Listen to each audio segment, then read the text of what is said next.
note taker. You got it? Okay, excellent. We're going to get going because our guest speaker has a meeting with his senator at the hour, and so we want to get him moving along.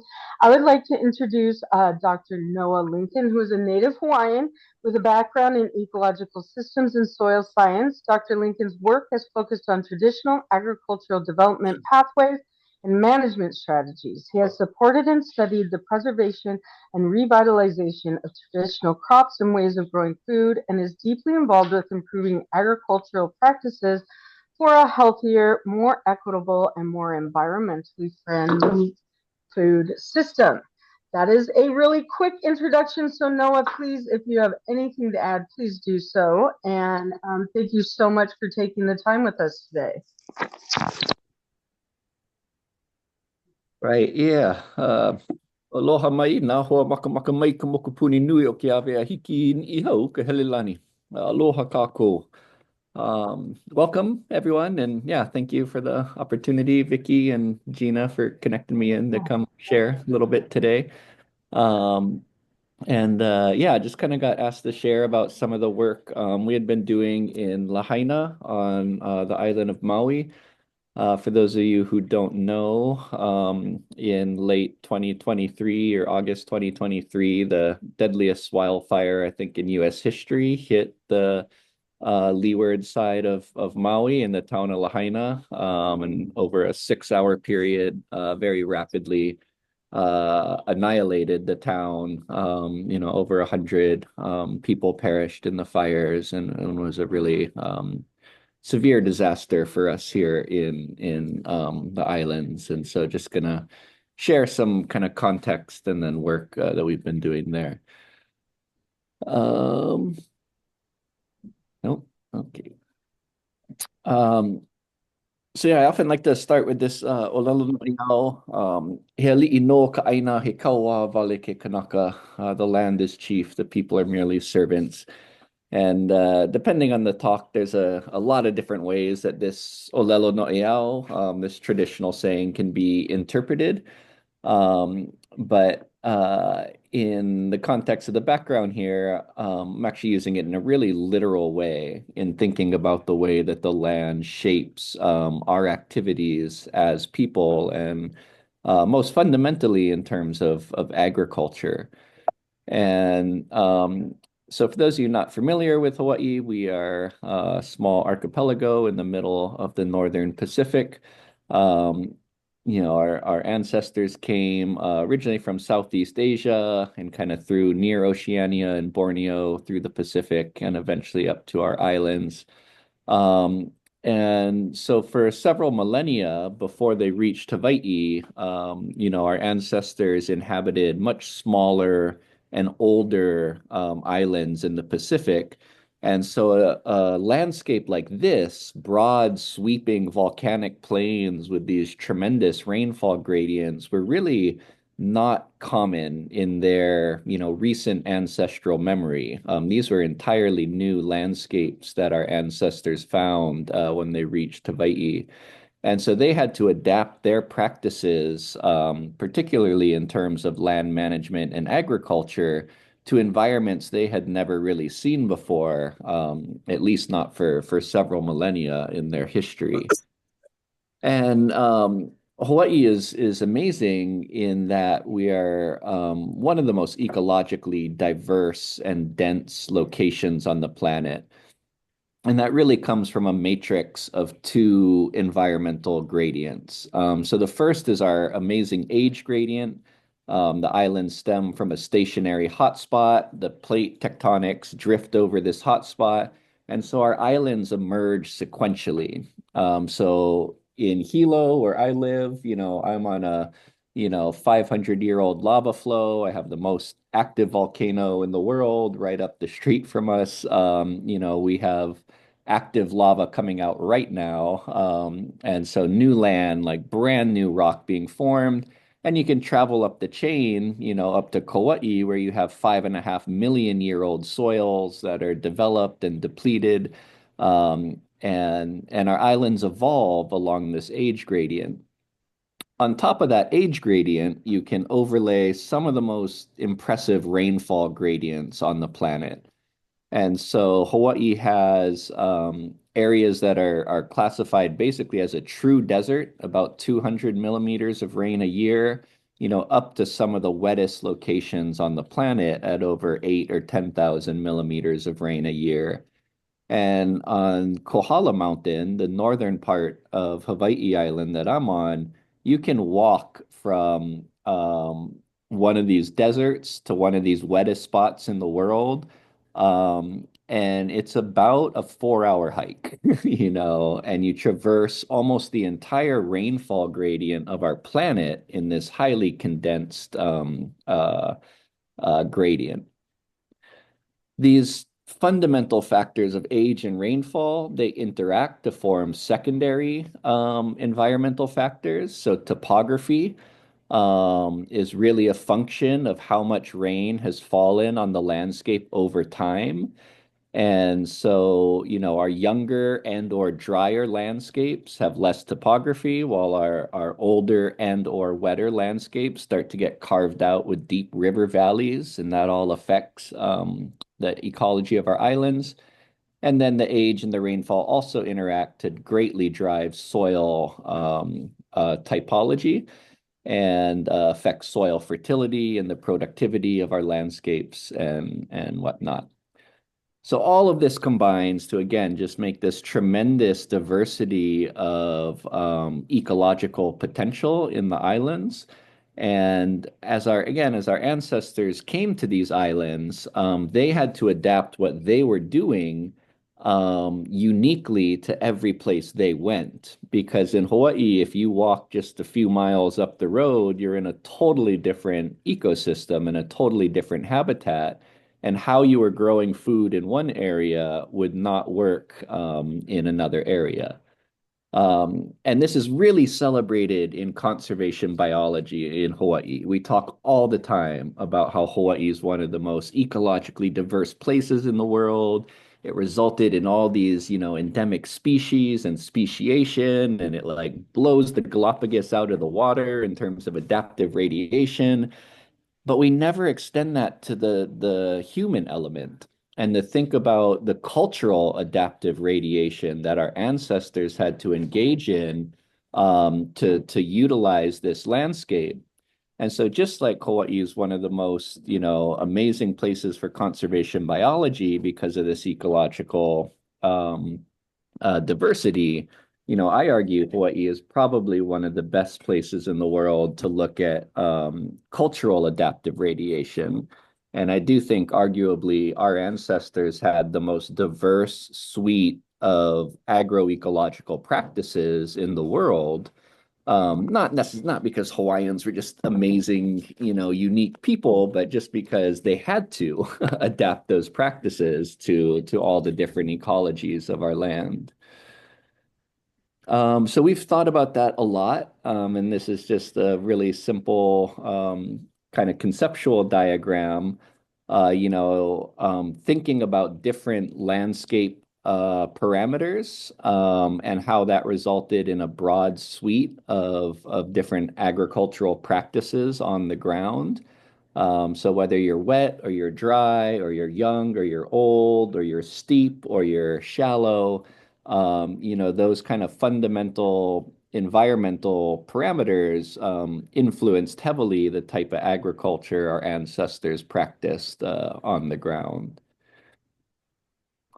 And so we've done a lot of work trying to understand that distribution. And, Hawaii lends itself, it's very well behaved in terms of our environmental gradients and everything. And so we can take these modeling approaches and really, start to visualize, where our ancestors were doing different types of agriculture. And in particular, the last couple years, we've been very focused on agroforestry, which was not just in Hawaii, but throughout the Pacific. Agroforestry is typically the dominant um, form of agriculture you find on the landscape. And so Hawaii was no exception. And our work suggests that about 50% of the human modification of our landscapes was based on agroforestry.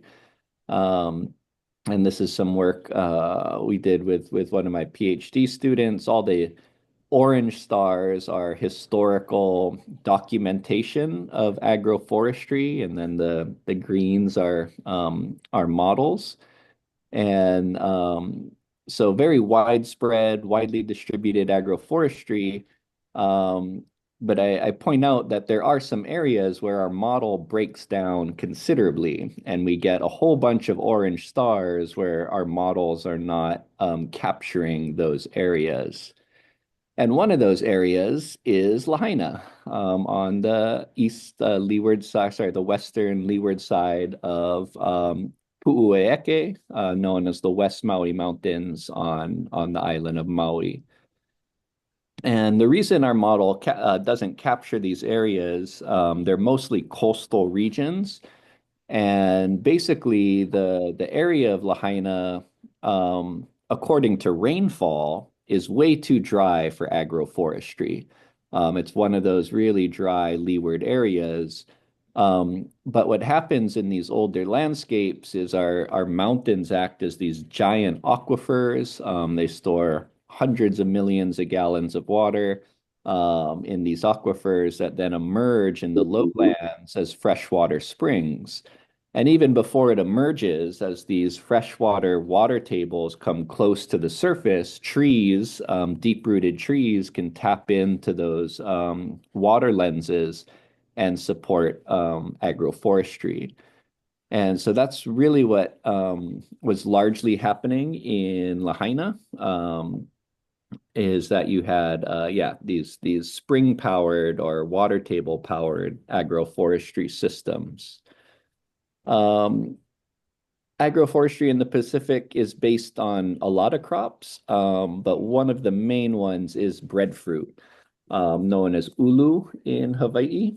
Um, and for those of you unfamiliar, this is ulu. They are quite large, so they can be, typically the size about of a good sized melon. So they produce a several pound fruit, between 3 to 15 pounds. And they're basically like a large starchy potato that grows on a tree. For a quick summary, so it was a staple carbohydrate that grows on these long-lived evergreen tropical trees. And so again, ulu is a dominant uh, piece of these traditional agroforestry systems. And this is just a historical depiction of the Kona region, so another leeward region in the islands, and just showing that, you had these extensive agroforestry systems that operated with the ecology of the landscape. So in this case, you see this depiction of trees kind of cutting across the center of the photo. And this was a large breadfruit belt known as the Kalu'ulu in Kona. That was this narrow strip of agroforestry that went across the landscape that occupied this very kind of specific ecological niche as you transition from the dry to the wet habitat moving up the mountain. And this is a historical depiction of Lahaina, looking from sitting up on the mountain, looking down. And, you can see Lahaina town there, kind of in the middle of the picture, and all the forested uh, agroforestry system that the town sat in. And this is just one more, again, picture of Lahaina from a very similar vantage point. And you can just see all these trees, all these breadfruit trees depicted throughout the town. And that's the title of the talk, Kamalu'ulu o Lele. Lele is an ancient name for Lahaina, and it literally means, Lele that sits in the breadfruit shade, in the shade of the breadfruit tree. And basically, the whole town of Lahaina was this large agroforestry system powered by these lowland springs and water tables. And then that all changed with colonial sugar plantations that started in the islands about 1836, grew very, very rapidly, so that by the 1860s, they were dominant across many of the landscapes in Hawaii. And there were two major impacts from the sugar. Well, there were a lot of impacts from the sugar cane, but for the sake of our talk, we'll focus on two of them. One was the active destruction of the breadfruit trees. And, the reasoning is arguable, and I won't speculate too much on that. But what is clear and well documented is that the plantations did actively destroy the breadfruit trees. And at first, they were cutting them down, and the Hawaiians were like, whoa, whoa, whoa. And they actually passed a law, the king passed a law that forbade cutting of breadfruit trees down in Lahaina because they were worried about how quickly they were being destroyed. And there's a article in the old Hawaiian language newspapers from the late 1800s that then talks about the sugar plantations piling the bagasse around the trees and burning it. And that after three burnings, the trees would die. And so they weren't breaking the law because they weren't cutting the trees down, but they were still actively and very intentionally destroying these breadfruit trees. Then the other really big impact, and this was statewide, but particularly in Lahaina, is that to power the sugar plantations, they diverted all of the streams, every single one. So in East Maui of Hawaii, the East Maui Irrigation Canal, there's 27 streams in a row that are 100% dewatered, that all go into a canal to irrigate the Central Plains and the sugarcane. And so all of this water that used to flow down into Lahaina and power these aquifers was diverted for agricultural usage. And so it greatly impacted the hydrology of the lowland landscape as well. So luckily, about a year before the fires came through, a friend and historian, Hokuau Pellegrino, had a project where they documented some remnant trees in Lahaina. And they identified seven trees with a very, very high confidence that were remnant trees of the old Lahaina agroforestry system. And they mapped them out. They talked to a bunch of elders. They gathered stories about them.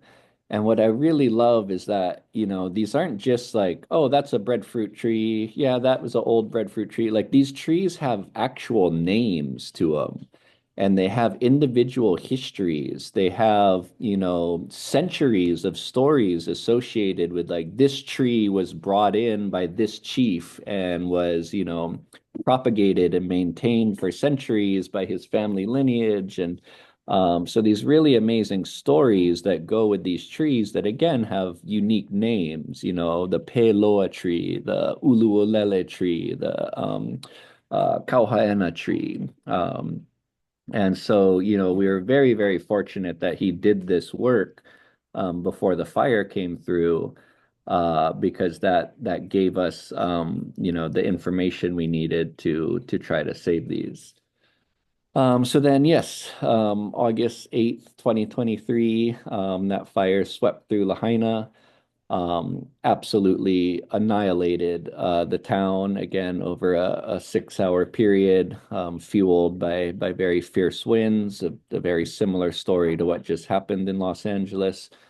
Um, and shortly after the fires, members of the community reached out to me about their concern about these ulu trees and wanting to save them. And so they were able to work with the National Guard and the government to get us access into the site. And so about 3 weeks after the fire, a team of us went into the town to try to assess the trees and save them, save what we could of them. Vast majority of the trees were completely scorched, with really zero chance of natural recovery. And Yeah, we visited each of these trees in turn. So they were variably scorched. So you had trees like this that were just absolutely cooked and done and were not going to recover. You had trees that might have had a little bit of buffer around them so that they were badly burned, but there might be potential for regrowth. And then you had some trees, not this one, but that were, only partially scorched and actually had a good chance of recovery. And so, yeah, so what we did, one was visit all the trees, document them, kind of assess their health, and try to bring some attention to them. Because at the time, all the attention was on the famous Lahaina banyan tree, and the county was sending in arborists to take care of this one tree. And meanwhile, all our Native Hawaiians were like, who gives a shit about the banyan tree who was planted by one of the people who orchestrated the overthrow of our monarchy, you know? And meanwhile, like these remnants of our cultural heritage are being completely ignored.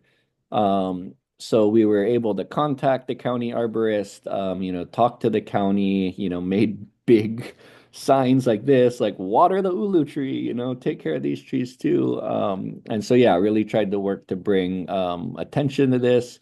The trees that weren't too badly burned, we tried to take care of them. So this is actually on our second trip which was several months after the fire. And you can actually see this tree did have some little resprouts coming out of the root base there. So we're just trying to care for those, give them some protection and watering. But for the trees that were badly burned and had no chance of recovery, the main mission was to propagate these trees and save these lineages. So we would excavate down, typically about 4 to 6 feet down under the soil to get to an area where there was enough buffer from the heat that the roots weren't too badly cooked. And we would excavate these roots, take them out of the ground, and carefully wrap them and conceal them, and take them back to our facility. This was our team at the end of, I think this was our second trip in. And essentially, we put them in large bins and we take a little razor blade and scarify up the roots. And that forces the roots to start putting little shoots out. There's like, this is one of our very first roots that started budding. So we were all like celebrating and happy. And those shoots, continue to grow. So you can see they're actually doing quite well. And then as they get to be about 18 inches high or so, about pencil width of thickness, we can eviscerate those shoots from the roots. We put them into a mist house. So this is a little enclosure within the greenhouse, and it's got misters that go off, every 5 minutes throughout the day. And basically, we can treat the shoots like cuttings, and they can get the water they need through their leaves from the mist while they're growing out their roots. And after about a month in the mist chamber, they root out, and then we can start potting them up, and we have a new tree. And what's great about this method is that, traditionally breadfruit was propagated through root runners. So the roots go out and they naturally throw out little sprouts, and you can cut out the root and replant that sprout, and you'll get one tree. But this method that we do by treating the shoots as cuttings from one root over the lifetime of that root, we'll expect to get about 500 to 1,000 trees. So we can really not just preserve these lineages, but actually amplify them through all of this work. So yeah, so we've now returned, several dozen trees back to the community partners who asked us to come in to support this work, and they're starting to, install these trees into various locations in Lahaina. Um, and they actually got a nice, little grant from our local urban and community forestry division to create a walking tour of these trees so that they'll have individual plaques that tell the history of these specific lineages of trees and basically tell the history of Lahaina and the chiefly genealogies of Lahaina through the trees themselves. And so that's a really, yeah, kind of cool project we were happy about. And like I said, we're not just replacing, the trees that were lost, but we're actually going to be able to amplify these trees quite a bit in terms of their numbers. And so we are also working with Native Hawaiian community organization there who has access to the Kuia Ahupua'a, which is the Ahupua'a of that Lahaina town is situated in. And so, again, down in the burn zone, Lahaina town proper, that's where you got that freshwater seepage that powered, these agroforestry systems in the lowland. And then as you come up the hill to the midsection of the landscape, that's that really, really dry, deserty landscape. That is a pretty harsh landscape to do much. But as you continue to go up and up the mountainside, again, you traverse that rainfall gradient. So as you get into the base of the steeper area of the mountain, you do have adequate rainfall up there for agroforestry again. And so we will be working with this community group to start establishing some community agroforestry in the uplands where there is the rainfall, hopefully starting to regenerate these hydrologic cycles. So as we reforest the uplands, that will also help with water retention, with water infiltration, which we hope will also start to repower, some of the lowland springs and water tables that were lost through the plantation era. And I mean, it should be said that, a huge part of these fires is that all of this midland area, all of the area outside the town, is abandoned plantation. So the plantations failed they started declining in the 1970s, but really the late 80s and 90s is when the plantations just completely failed in Hawaii. And basically they were outcompeted on the global market. Brazil, Southeast Asia started producing, sugarcane and pineapple and yeah, land and labor costs in Hawaii were just skyrocketing and they couldn't compete. So all these plantations shut down. You have all this fallow land that's basically just growing vast areas of invasive, large invasive grasses. And when I say large, I mean like 10 to 12 foot tall, like massive grasses. And It's just a tinderbox, it's an unmanaged fallow tinderbox. And that's exactly what happened is when there is that ignition source and the winds, all those fallow grasses just fueled this massive burn. And that's because these plantations, denuded the landscape and then they abandoned the landscape without restoring it to what it was before them. And so we're trying to take those first steps to begin restoring and reforesting this landscape. Um, it's been shown in Hawaii that, particularly in these upper leeward locations, that reforesting can enhance the hydrological cycles by up to 50%. And that's because Hawaii has, we have these moisture-laden trade winds that actually carry a lot of moisture, but a lot of times they have nothing to deposit that moisture on. And so by reforesting, it actually enhances things like mist capture, fog capture, throughput, and reduces evaporation on these landscapes. So yeah, so by reforesting, we're hoping we restore some of the hydrologic cycle. By restoring the hydrologic cycle, we hope to help empower those lowland agroforestries to return as well. Um, and yeah, so this is what we envision. This is one of our other breadfruit agroforestry sites on the Big Island that we've been working on for about a decade now. And just to give some visuals of what we hope, some of those upland agroforestry restoration sites will look like, in the coming years. And yeah, with that, I think I am done. Um, there's my daughter. Is And that cutie? Yes.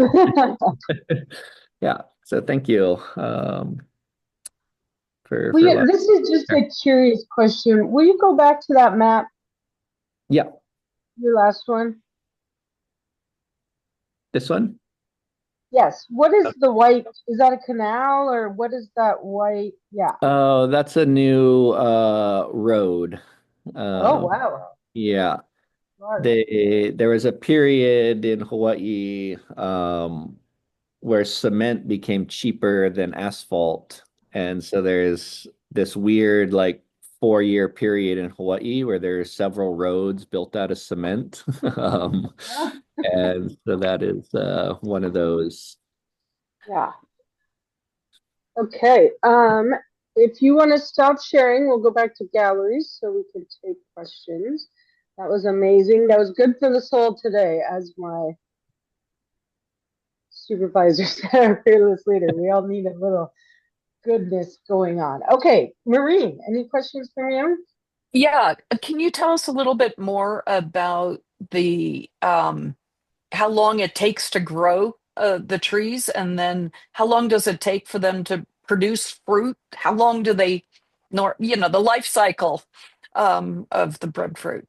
Yeah, no, absolutely. I mean, we've been pushing breadfruit really hard. I mean, we work with a lot of our indigenous crops, but breadfruit is an easy sell because, we think it just attacks so many of the issues in our food systems. And most saliently is, I mean, there's very few staple crops in the world that grow on long-lived trees.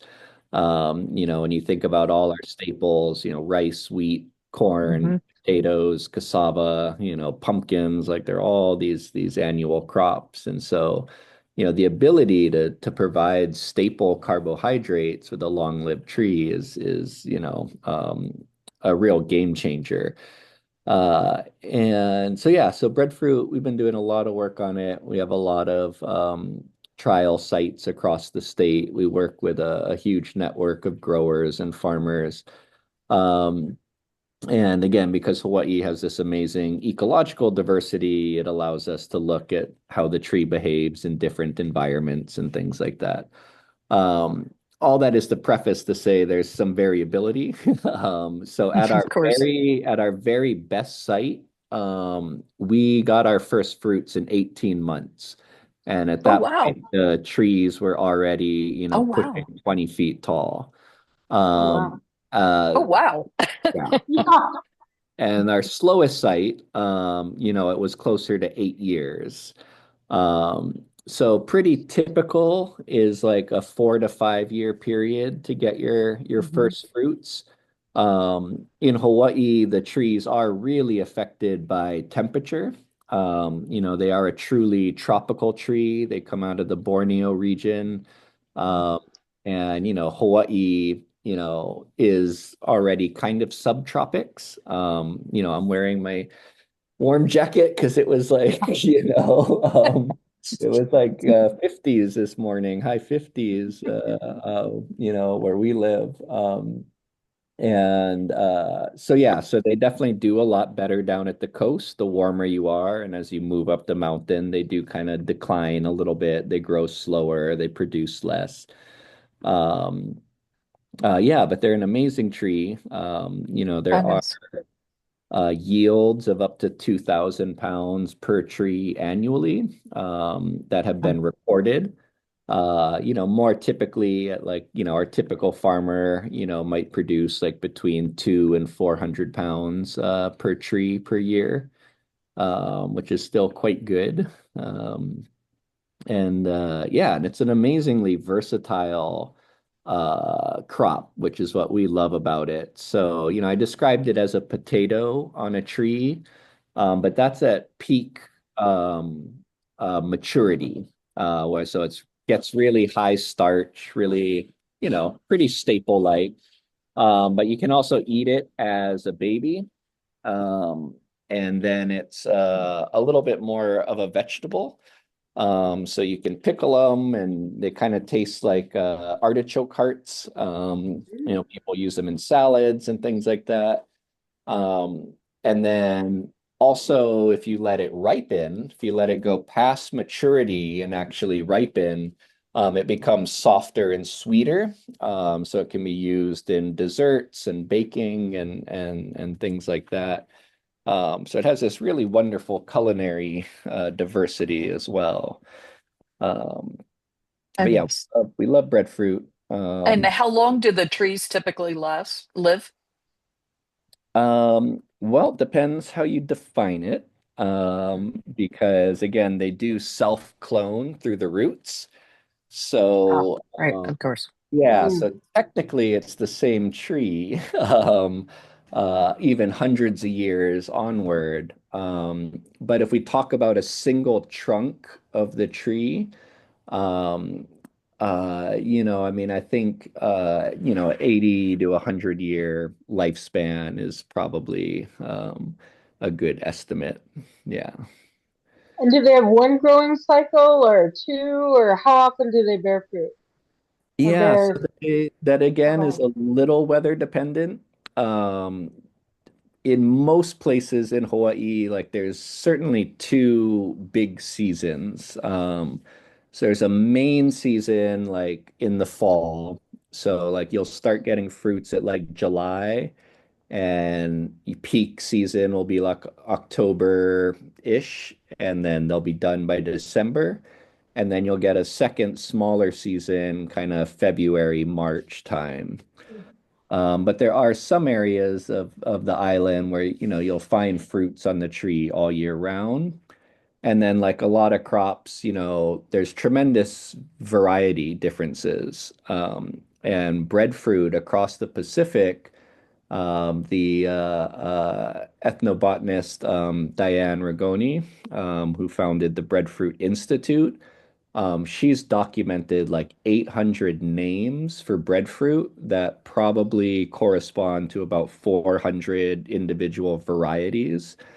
Just like all our indigenous crops, right? Maize or sweet potatoes or whatever, like, tremendous varietal diversity.